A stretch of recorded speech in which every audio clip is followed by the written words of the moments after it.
أعوذ بالله من الشيطان الرجيم بسم الله الرحمن الرحيم نحمده ونصلي على رسول الكريم.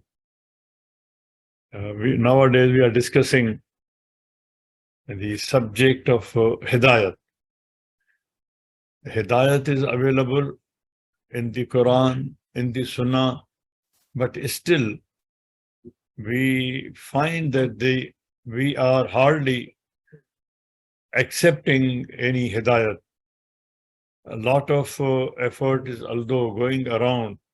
Every Friday there are khutbat, there are other sorts of efforts going on, but still the question was that why we are not getting Hidayat. Or if we are getting Hidayat, then why still we are in this situation in which the Ummah is around the world, in the entire world.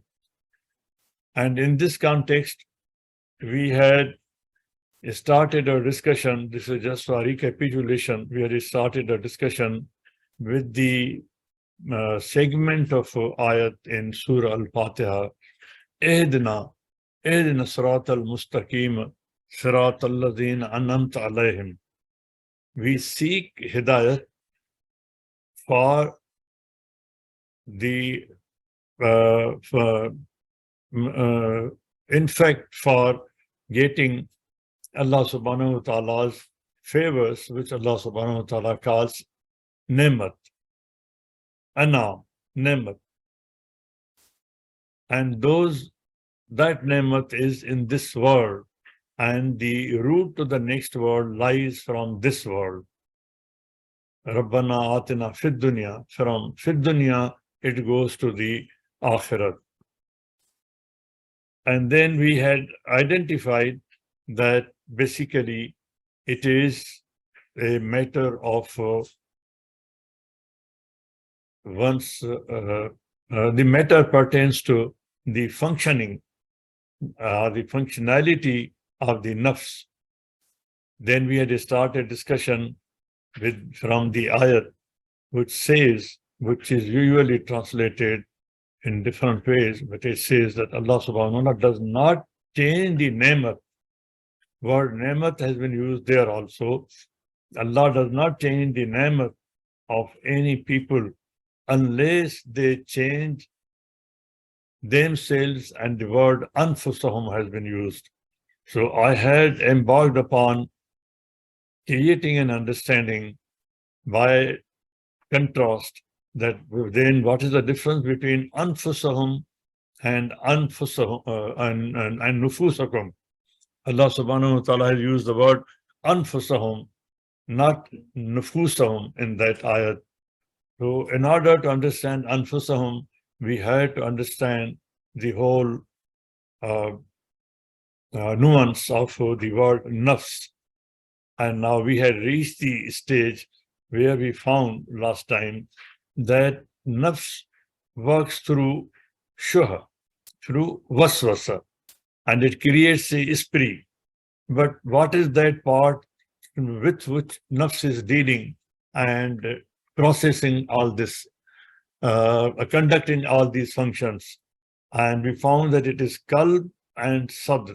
Quran uses two words, qalb and sadr. And in one ayat, Allah subhanahu wa ta'ala has differentiated between these two meanings, that what the qalb does and what the sadr does in one ayat. And Allah subhanahu wa ta'ala puts to taste the functionality of the sadr. And then Allah subhanahu wa ta'ala says that in order to test your sadr, I also purify your heart, the qulub. Now, these are the translations which are given. I'm not giving my translation so far, and these are the translations given there. Last time, Brother A.J. Durrani had suggested that we may also provide whatever the translation along with the Arabic, which is being displayed here, so that we give the translation, whatever it is. So these are the translations which I picked up from which is called, the name is Sahih International. To what extent it is Sahih, you have to study yourself. At least these are not my translations. If I translate, I may translate it differently. And then in another ayat, in two ayat, Allah subhanahu wa ta'ala has uh, distinguished between the concept of sadr and the concept of qalb. So today we are going to discuss, focus more on qalb. Sadr is usually considered to be the center of intelligence. And from the meaning of the word qalb, as it appears, it is not just the biological or physical or anatomical piece of flesh, but it also refers to the intellectual and the intelligent side where the information is processed. Qalb is that part of mind where the information is processed up and down. And that is the function, and that is the meaning of qalb, that it processes the blood and sends up and brings it down, sends it down. So qalb is the processing unit where the information is processed, and sadr is the center of intelligence where it is applied with wisdom, and then there are certain other functionalities also. And as I say that qalb is the processing unit, it has been used along with the ports through which we take the input. It has been used along with the sama and basar. These are two important ports from the five senses through which we take the information in, and that information is processed, and qalb has been used along with these ports from where the input information is sent to the mind. In that context, we had reached the stage where we were discussing that why then qalb, our qalb, is not properly processing the information. The information or the input which it receives through the senses, it receives through the ears, sama, it receives through the basar, and then it has to analyze, process this information. But where is the problem? And Allah subhanahu wa ta'ala has mentioned there is some echo in the voice here. I'm sorry. So we have to see that how, where, and why this clash is taking place, that the input, that the ports of input would take the information in, whether they are not functioning properly or the processing unit itself, that is the qalb, it is not working properly, or there is another processing unit which is working with the inputs, with the ports like sama and basar, where sama and basara has been used along with the word fuad. So the purpose of our discussion is not just, I am again emphasizing, not just the translation, not just the tafsir, but it is the purpose is, as a social doctor, the doctor of sociology, as you find different sciences in Quran, and then you draw a thread, and then you work on it and find certain solutions for the society. Here also, the effort is to identify that what is the problem, that the Hidaayat is available, it is being repeated every day, but still it is not working with us. And if it is working, then why are we are in this situation? So somebody, a scholar, as a social doctor, has to identify the disease and address the issue. This is the purpose.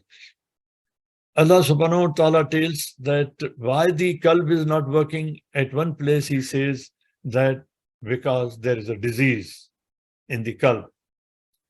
Here we are not discussing the biological or medical diseases of the heart.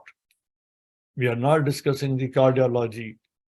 We are discussing diseases of the mind, where qalb is the part of mind, sadr is the part of mind, fuad is the part of mind, and we are going to identify, see that which parts are not functioning properly, and or we will also see that whether the problem is with the ports, that the input is not coming properly and correctly. So Allah subhanahu wa ta'ala says that there is a disease, and I'm just translating the word as it has been translated in Sahih International. As I say, I'm not giving my translation. At the end, if there are questions when we finish this series, I'll discuss these words also. So Allah subhanahu wa ta'ala says that in their hearts is a marz, there is a disease.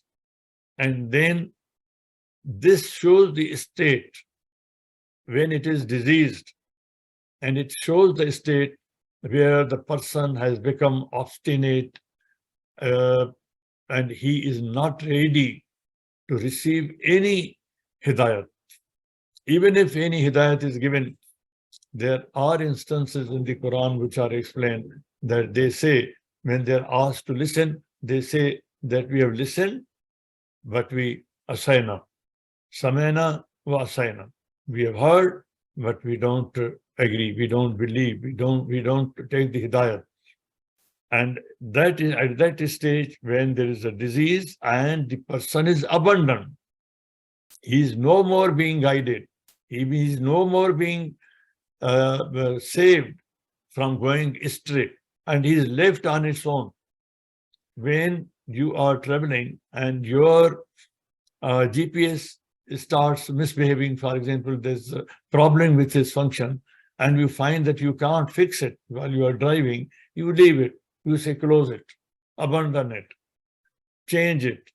This is a state. So when that stage reaches, then Allah subhanahu wa ta'ala says that this disease is even increased. And when the disease is increased, then there's no hope. And Allah subhanahu wa ta'ala just abandons.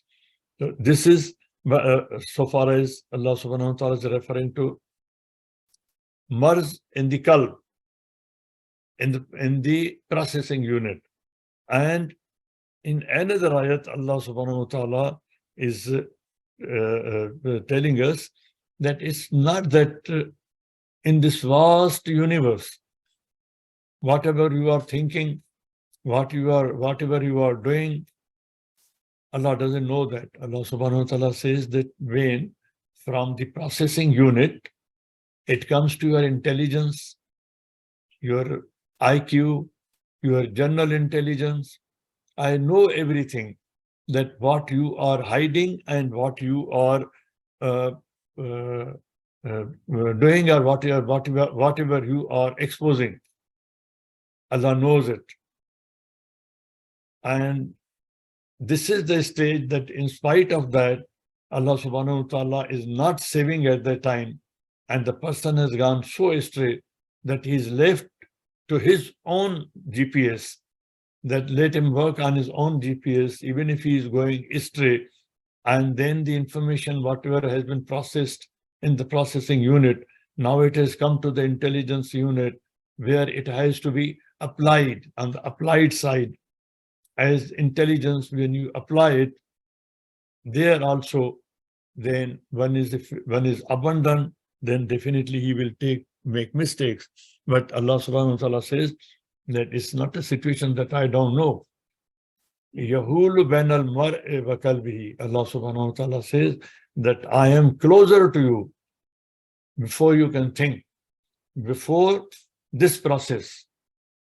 When the information is being processed, or when the information even is being received, or when information is being transmitted, or when the information is physically being processed within the neurons, so that the neurotransmitters are fired, and as intelligent signal, it goes to the muscles, it goes to the different parts of the body to act.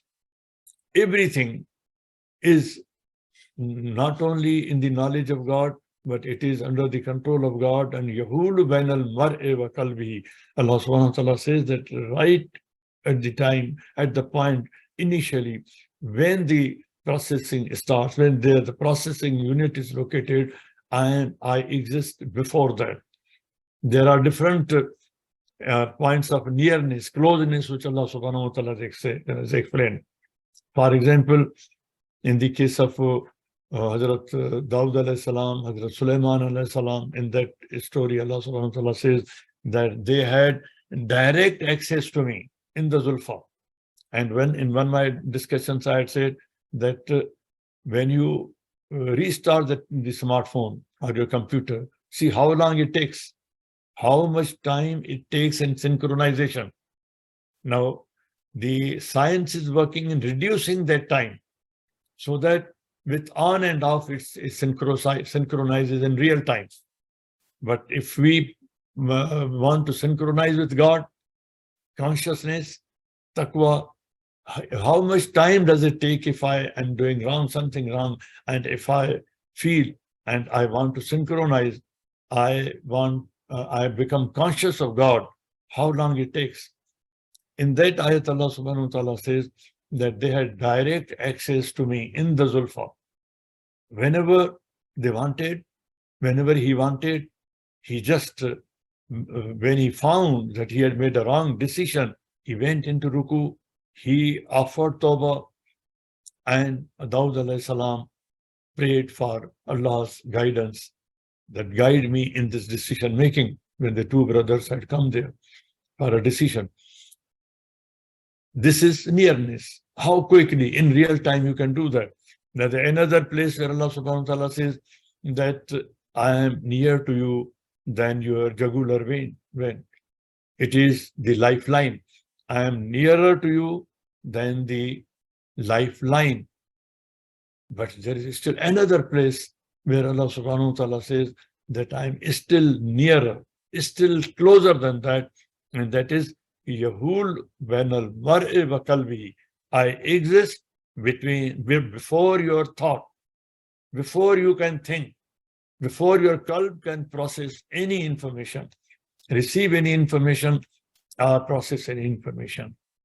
But I think there is another place where Allah is still more closer, is more close, the closest. Surah Alaq at the end, last ayat, Surah Sajda, ayat Sajda. You can offer Sajda at home. I have said this in the past also. Allah subhanahu wa ta'ala says, Iqtarib. It is superlative. It is an imperative. It is an order. Come closer to me. How close? Allah subhanahu wa ta'ala doesn't say that how close you come to me.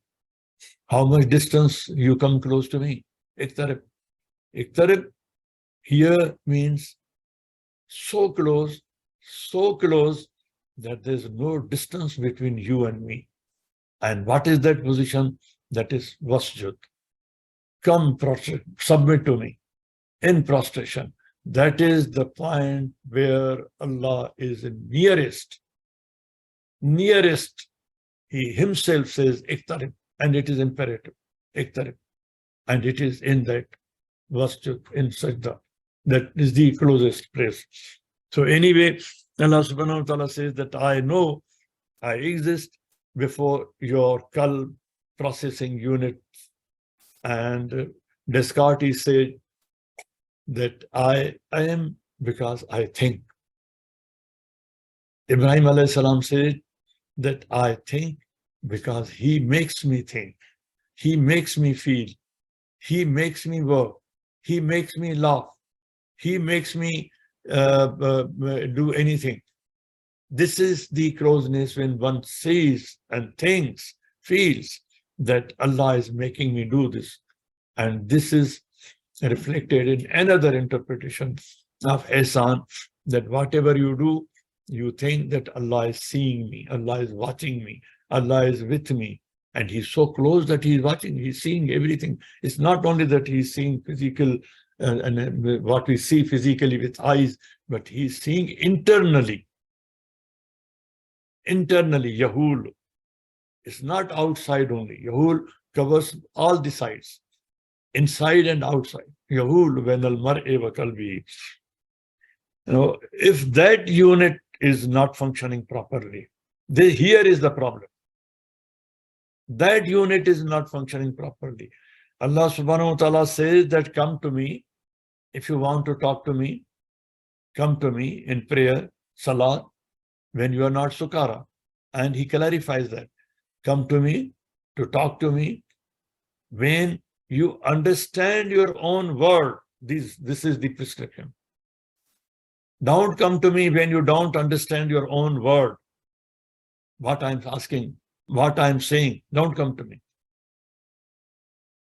For example, in many, sometimes somebody may have,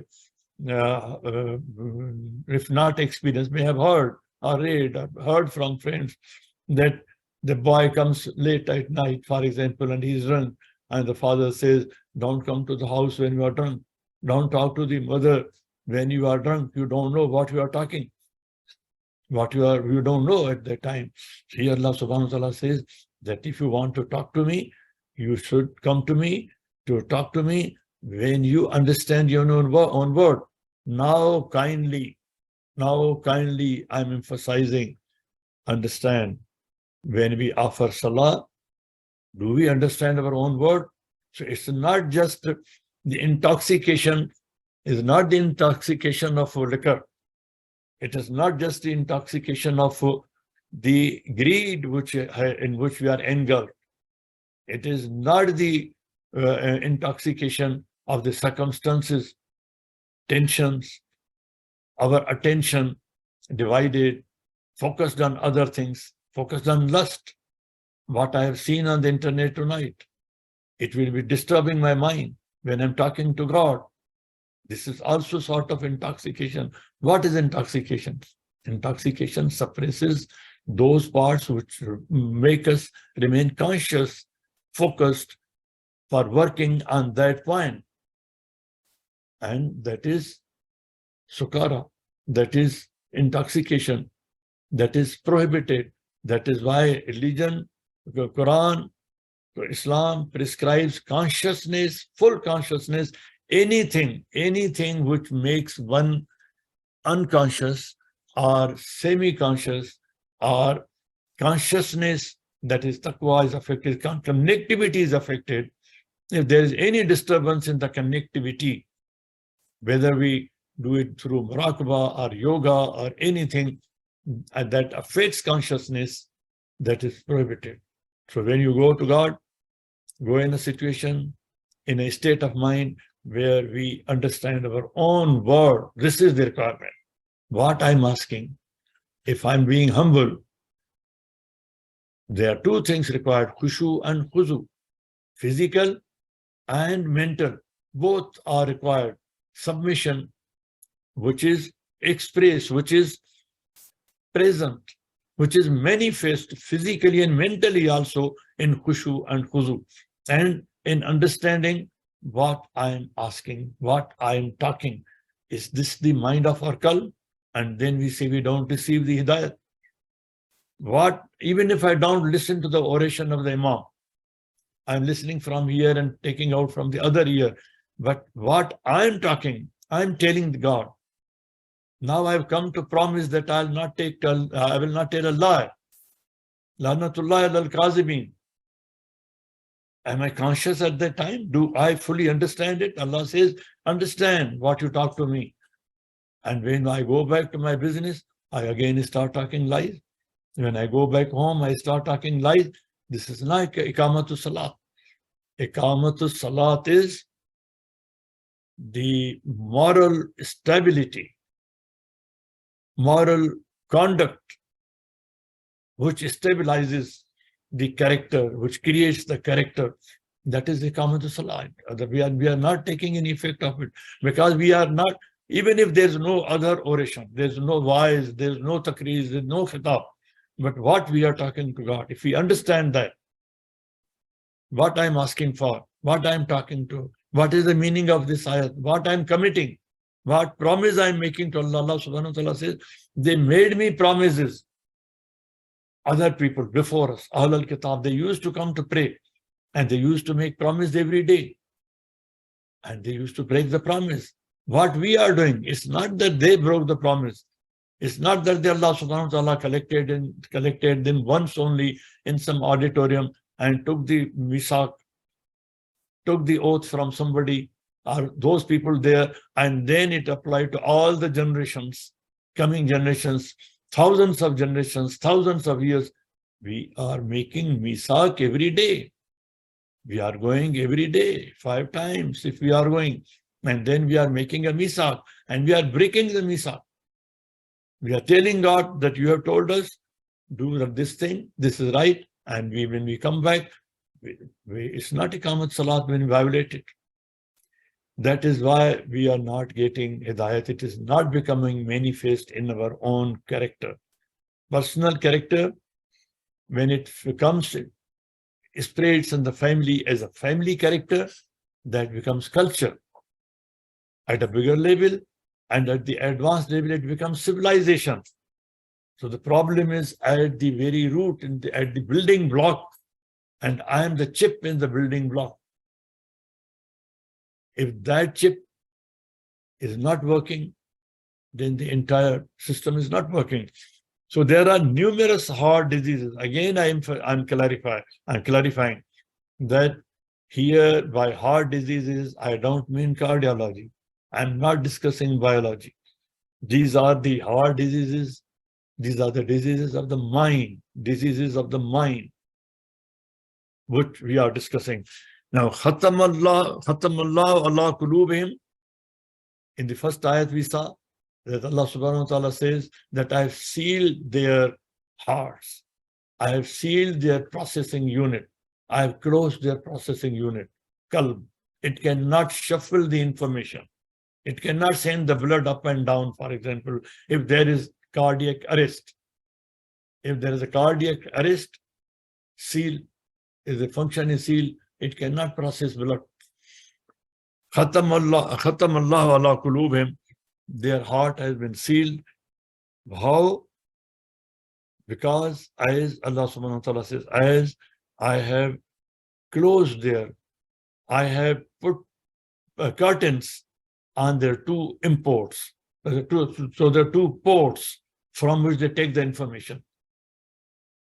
If the port is not working properly, today Brother Anis identified from a distance that my port, which I had connected with this television, was not properly inserted. It was not properly fixed. Or if there is some particle of dust in between, or if there is something else in this between, there is a gishawatan, there is some curtain, there is some screen, there is some hindrance, it will not work properly. Allah subhanahu wa ta'ala says that before the information reaches that processing unit, in their inputs, in their ports, there is a problem. I have a TV, my port is not working. And therefore, because of the port, the entire TV is not functioning, because it's not receiving the information properly. The signals which are coming, it's not receiving the signals. Sam'ahum and absarim, reading, listening and seeing. Same thing you show to 2 persons, 2 groups, and both of them have a different view, different impression, different understanding. Allah subhanahu wa ta'ala showed the same object, same group of objects to the Malaika and also to Adam alayhi salam. And the reaction of both was different. So here also, if there is any problem with the Sama and Basar, then there will be problem with the processing unit. Now, what is this? In the family you have seen, you realize more at the time when you are giving a piece of Hidayat to your children and they don't listen to you. You realize immediately that although he's sitting before me, his ears are okay. He is listening otherwise physically, but he is not listening to me. When you say that, It means he's not listening to the piece of Hidaayat which you have given. We experience this. You say that my son, my daughter, my children, my brother, my younger brother, my relation, I gave him a piece of advice and he didn't listen to me. Samena, yes, we have heard. Asayna, we have rejected it. We don't follow. This is the problem with the Samaat. And same is the case with Basarat. We are seeing every day crimes taking place in our societies, criminal activities taking place in our societies. And still we close our eyes.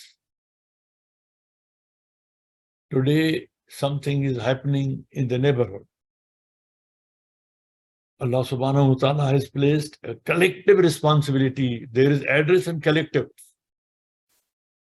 And I say it's happening in the neighborhood. It's not happening to me.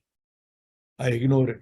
Tomorrow it can happen to me in my own house. Samena and rejected, ignored, I leave it. So if there is a problem with the ports which are taking in information, there is any screen on that, then the qalb will not work properly. Khatamullah ala qulubihim. There are other aspects also. There are so many diseases you will find. You have seen, you read every day. This is not one disease. And then I leave it to you. Kindly make a list of these diseases. For example, Allah may give us complete, perfect health, all of us. Kindly. I pray for everybody. But we sometimes make a list. When you go to the doctor, he makes a list. That kindly give me the list of medicines you take and tell me all the ailments you have. You say, I have blood pressure, diabetes, take this, take that, cross this. You make a list. Here is a list. You kindly place them on a sheet and start considering that where is the problem with me. Take that. It is with my samat. I heard in the masjid or khutbah, or I read Quran, I saw something, I went to God, I made a misak, I repeated the ayat, and it is misak, I violated it. Tick that. Go on ticking, and see how many types of heart or mind diseases we have in getting Hidayat. You are the doctor of your own self. Make a list. As we make a list of drugs, ailments, and we give history to the nurse there. Now, then at another point also, Allah subhanahu wa ta'ala says, here there's a difference in the ayat. Khatamullah, Allah has done this. Allah has seen this. But here Allah subhanahu wa ta'ala is stating something more worrisome. We should worry about it. Inna akhazallahu sam'akum wa absarakum. Allah subhanahu wa ta'ala has taken out their samat and basar. They have eyes, but he has taken out their vision, capacity. At other place, Allah subhanahu wa ta'ala says, they have ears, they listen, hear. They have eyes, they see, but they can't see the things which are necessary to understand. These are ayat, and we experience this thing. They have eyes, but they don't understand. They have ears, but they don't understand. They don't pay attention to that. One is that stage, but the other stage is Allah subhanahu wa ta'ala says that I have taken that out. I have taken that sama and basar, and that is why khatam ala qulubikum. So there are different problems and different ways in which the heart, the mind, the processing unit is closed. One is here in this ayat we have seen, and then one is the gishabat, one is the screen.